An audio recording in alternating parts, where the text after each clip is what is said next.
tenderness in her action. Victoria straightened the scarf, crossed her arms in front of her chest, and turned to the others. Her triceps stood out. She probably still did yoga, but even her muscles couldn't conceal the fact that her skin was sagging. She licked her lips before she spoke.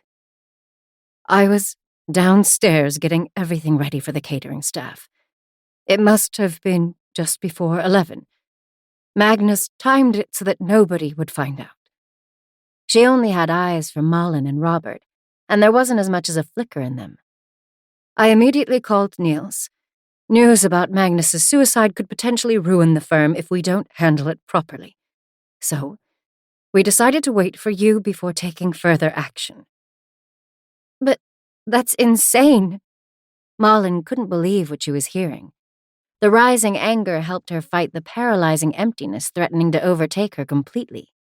What were you thinking? The police will think we've arranged it all. That one of us shot him and that we waited until we'd aligned our stories and cleaned up the...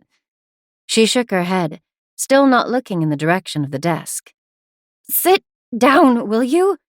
She pulled Robert down on the sofa, on the other side of Niels. Victoria sat down in one of the armchairs across from them. Herman remained by the door, stiff as a board, and staring straight ahead. His voice was formal, bordering on cold. Can I get anyone anything? Coffee? Brandy? Maybe a brandy wouldn't be. Robert's eyes flickered, and he unbuttoned another shirt button. His eyes seemed so big in his pale face. No alcohol. Victoria crossed her legs. But coffee is a good idea. Would you be so kind, Herman? Herman nodded and disappeared. She waited until the door closed again before continuing. It is absolutely imperative that we keep a clear head right now. Do you understand? As soon as this gets out. She paused and shook her head. Robert tried to get through to Niels. Malin watched as he patted his back and handed him a handkerchief. She wanted to raise her hand to help Robert, but she couldn't. She was paralyzed. Magnus was dead.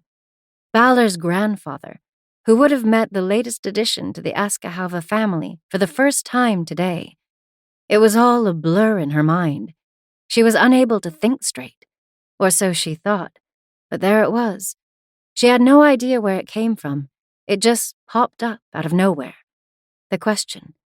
The only question to ask. And it fell fully formed from her lips. Why